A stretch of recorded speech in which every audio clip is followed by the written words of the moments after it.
Bien, chers élèves, un petit tutoriel pour vous expliquer ce qui vous attend lors de l'évaluation des compétences expérimentales. Alors, chose importante, compétences expérimentales, ça veut dire que vous devrez manipuler, bien sûr, mais que d'autres éléments sont importants, notamment arriver à concevoir une stratégie pour pouvoir résoudre une problématique. On ne fait pas une expérience pour faire une expérience, on la fait dans un but. Être capable de mettre en œuvre un protocole en sécurité, de mettre en œuvre un protocole qui donnera des résultats fiables. Et puis, une fois qu'on aura ces résultats, être capable de les communiquer à une personne. Donc là, on verra que ça correspond à certaines règles. Et puis être capable de les interpréter. Donc c'est vraiment toute la démarche qui va être évaluée.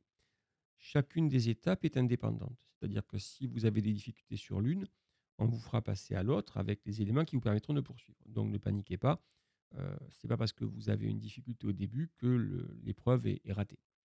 Alors voyons maintenant ce qui vous attend. Dans un premier temps, on va vous demander, à partir d'un ensemble de documents et d'une question, d'élaborer une stratégie de résolution. Donc, ces stratégies va viser à répondre à la question qui est posée. C'est- Vous allez communiquer votre stratégie à l'oral. Donc, un conseil, euh, vous pouvez préparer un petit plan de réponse, prendre quelques petites notes, mais ne passez pas trop de temps à rédiger. La production est orale. Donc, c'est vraiment un échange avec l'examinateur. Que doit indiquer votre stratégie? D'abord, ce que vous allez faire, la manipulation qui va être réalisée en fonction des éléments qui vous seront proposés. Ensuite, comment vous allez le faire? C'est-à-dire, de quoi vous avez besoin, notamment dans le cas d'une expérience, quel est le témoin que vous allez choisir? Bref, montrer que vous êtes capable de concevoir une expérimentation scientifiquement valable. Et enfin, on va vous demander les résultats attendus par rapport à la question qui est posée. Alors, bien entendu, ces résultats pourront ne pas être les résultats attendus, ça peut arriver, ou pourront ne pas être valables, ça peut arriver aussi. On peut très bien manipuler et ne pas avoir de résultats qui soient exploitables. Ne vous inquiétez pas, dans ce cas-là, on vous fournira des documents qui vous permettront de poursuivre. Dans un second temps, vous devrez mettre en œuvre le protocole, la stratégie en fait que vous avez élaborée.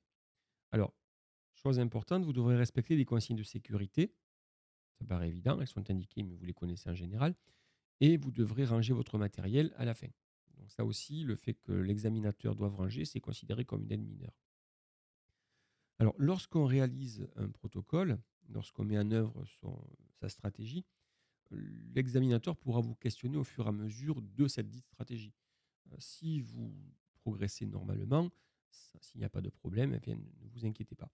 Si vous avez du mal avec un outil, un logiciel ou un protocole, sachez qu'il existe des fiches techniques qui ne sont pas considérées comme des aides qui vont enlever des points lors de l'évaluation. Donc n'hésitez pas à les utiliser. En dernier recours, l'examinateur pourra réaliser le geste technique à votre place, mais là, bien entendu, c'est considéré comme une aide majeure.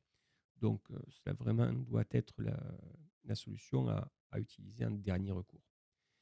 Si jamais, comme je vous le disais précédemment, votre résultat n'est pas exploitable, vous avez très bien manipulé, l'examinateur a bien vu que faisiez tout ce qu'il fallait, mais il peut arriver que l'expérience ne marche pas. Alors dans ce cas-là, ne paniquez pas. S'il est avéré que vous avez bien manipulé, on vous fournira un, un document de résultat qui vous permettra de poursuivre. Ce n'est pas considéré comme une aide. Donc, ces deux premières étapes sont des étapes qui se font à l'oral. Donc, réfléchissez bien à ce que vous allez dire, préparez bien vos réponses et surtout soyez à l'aise. L'examinateur n'est pas là pour vous piéger, il est là pour vous aider à faire au mieux. On va rentrer maintenant dans la deuxième phase qui va être la présentation des résultats et leur exploitation pour conclure. Donc là, par contre, on va vous demander une production qui ne sera pas orale et on va la préciser maintenant. Alors tout d'abord, communiquer ces résultats. C'est une phase très importante de la communication scientifique et d'être capable de choisir le bon outil pour communiquer ces données. En effet, on ne va pas apporter d'informations de la même manière quand on a une observation au microscope que quand on a une hexao qui va vous donner des mesures. Donc, un des éléments d'évaluation, c'est le fait que vous allez choisir l'outil adapté. Le tableau graphique, l'image, le schéma sont des éléments que vous avez travaillés depuis des années, depuis la sixième. Et donc, vous en connaissez les règles. L'important, c'est de choisir le bon outil. Là aussi, Ne soyez pas inquiets, vous avez l'habitude, ce n'est pas quelque chose de très, très compliqué si vous réfléchissez.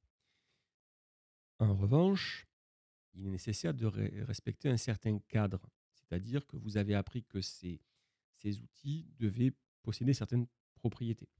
Eh bien, on va vous les rappeler maintenant de manière à ce que vous soyez à l'aise. Mais encore une fois, vous le faites naturellement en général. Il s'agit donc de s'appliquer à ne pas les oublier. Donc, qu'est-ce qu'on peut attendre de vous? Alors, tout d'abord, on peut attendre de vous un dessin d'observation ou un schéma. Donc là, les règles pour que ça fonctionne bien, c'est que techniquement parlant, le tracé soit net, la taille soit adaptée, que les proportions soient respectées, que vous ayez représenté la zone qui est pertinente, qu'elle soit mise en avant, que le schéma soit correct. Alors, on ne vous demande pas d'être un grand artiste, mais on vous demande de faire un travail propre.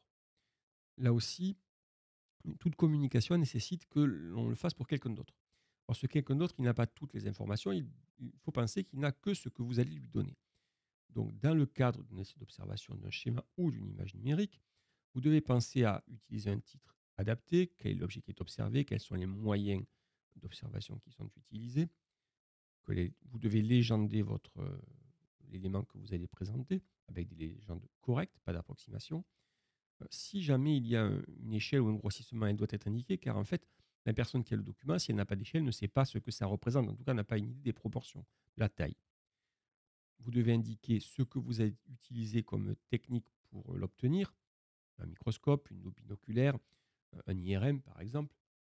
Et vous devez aussi indiquer tout ce qui permettra de comprendre comment s'est réalisée cette observation. Cette représentation doit donc être la plus renseignée possible. Dans le cas d'une image numérique, c'est un petit peu la même chose, c'est-à-dire qu'on doit, avec l'ordinateur, faire à obtenir l'image la plus nette possible, avec le meilleur contraste, choisir la bonne zone, avoir un cadrage pertinent et organiser correctement les éléments qui la composent. Donc vous voyez que ce sont finalement deux outils de communication qui respectent des règles assez similaires, mais ces règles, vous les connaissez, vous les utilisez depuis très longtemps. Maintenant, si vous avez des données chiffrées, des données numériques, alors là, il est plus probable que vous ayez à communiquer par l'intermédiaire d'un tableau ou d'un graphique. Alors on verra d'ailleurs qu'il existe plusieurs types de graphiques. Dans le cas du tableau, ne négligez pas le tracé des cellules. Un tableau se conçoit, se réalise proprement. La structure est rectangulaire avec un nombre suffisant de lignes et de colonnes. Ça veut dire que vous avez pensé en amont à ce que vous alliez faire avant de le réaliser. Alors bien entendu, essayez de faire en sorte que les cellules soient d'une taille compatible. C'est assez ridicule de se retrouver avec une toute petite case pour indiquer une information volumineuse, alors qu'on va avoir une très grande case quasiment vide. Alors, pensez à choisir entre une structure à simple ou à double entrée. Double entrée, pour ceux qui auraient du mal à voir, c'est un petit peu le format du tableau qui représente un emploi du temps. La plupart du temps, d'ailleurs, vous aurez pour des données numériques un tableau à double entrée. Alors là aussi, heu, ce ce tableau doit donner des informations pertinentes. Il doit avoir notamment un titre adapté, avec des intitulés de titres et de colonnes corrects. Pensez vraiment à indiquer les valeurs exactes des unités avec un nombre de décimales significatif. Si par exemple vous mettez 8 chiffres après la virgule, je dis quelque chose de ridicule, qui n'apporte pas d'information, ça ne sert strictement à rien. Alors pensez également que vous avez parfois des données brutes, mais qui vont aboutir à des calculs. Donc n'hésitez pas à penser en amont euh, aux lignes et aux colonnes que vous utiliserez pour représenter ces calculs.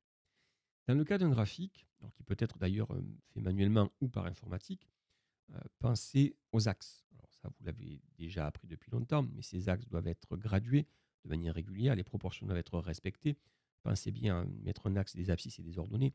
Alors, une confusion qui peut arriver dans le cadre d'un graphique sur l'axe des abscisses, pour ceux qui auront un trou de mémoire, on va dire l'axe horizontal, même si c'est un petit peu maladroit.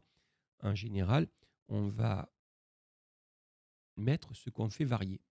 Et sur l'axe des ordonnées, l'axe vertical, encore une fois, pour ceux qui auraient un petit trou de mémoire, on va mettre réellement ce qu'on va étudier. Donc, par exemple, si vous étudiez une expérience qui mesure un nombre de bactéries en fonction du temps, ou si vous faites une expérience qui mesure le nombre de grammes pris en fonction du temps. On mettra toujours le temps en abscisse. D'ailleurs, d'une manière générale, on met toujours le temps en abscisse et bien entendu l'autre valeur en ordonnée.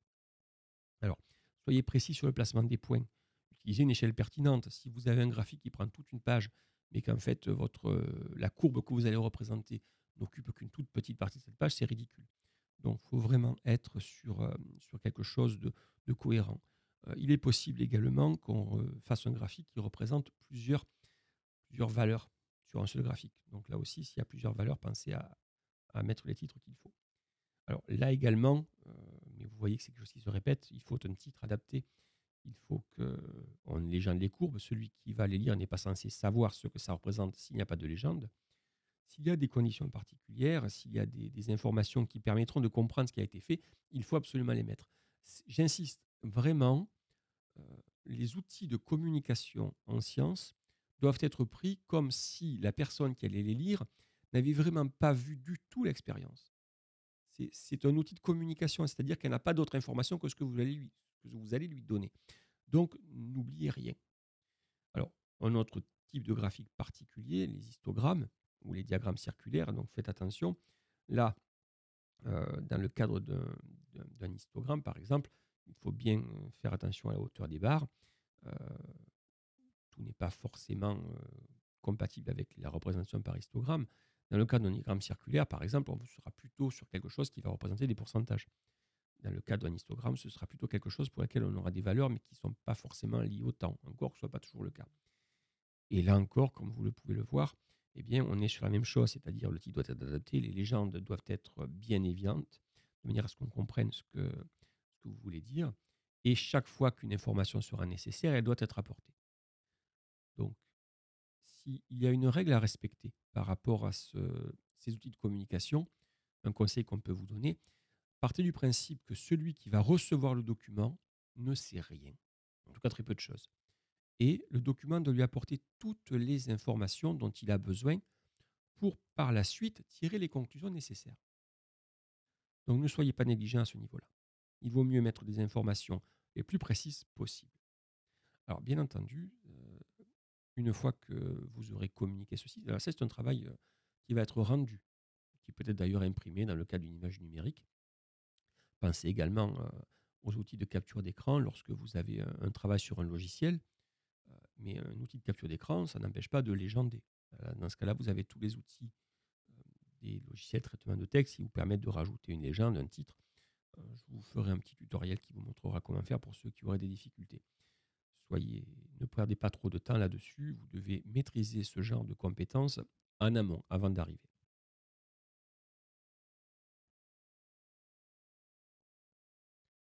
Arrive enfin le moment où vous allez exploiter vos résultats pour répondre au problème qui est posé. Alors, si vous avez bien compris le principe de l'évaluation des compétences expérimentales, on peut très bien avoir eu des difficultés sur la mise en œuvre du protocole. On peut très bien avoir eu des difficultés sur la présentation des résultats et pour autant réussir correctement cette dernière partie. Les parties sont évaluées de manière indépendante. En revanche, pour bien réussir cette partie, pensez à structurer votre réponse. Structurer sous la forme de qu'est-ce que je vois en fait, que vous donnent vos résultats. Vous les exploitez tout simplement. Ensuite, vous allez mettre ces résultats en cohérence avec ce que vous savez, vos connaissances. Cette mise en cohérence, donc résultats et connaissances, va vous permettre de dire si la réponse au problème qui était posé est la bonne. Faire votre conclusion. Donc, essayez de respecter ce cadre-là qui vous permettra de ne pas oublier, par exemple, de mettre en relation vos résultats avec des connaissances. Et surtout, n'oubliez pas de conclure. L'objectif d'une démarche expérimentale, une démarche scientifique en général, c'est d'apporter une réponse. Donc, il est très important de ne pas l'oublier. Alors, pour le jour de l'épreuve, soyez détendu. Vous avez 1 heure, gérez votre temps. Les examinateurs sont là en permanence, ils sont là pour vous accompagner. Bien entendu, une évaluation va aboutir suite à cette épreuve, mais soyez à l'aise. Ne stressez pas, efforcez-vous de faire au mieux, de tenir compte des conseils qui vous ont été donnés, et tout se passera bien. Chers élèves, bonne chance pour la préparation de cette épreuve, bonne chance pour le jour de l'épreuve, et en espérant vous revoir bientôt.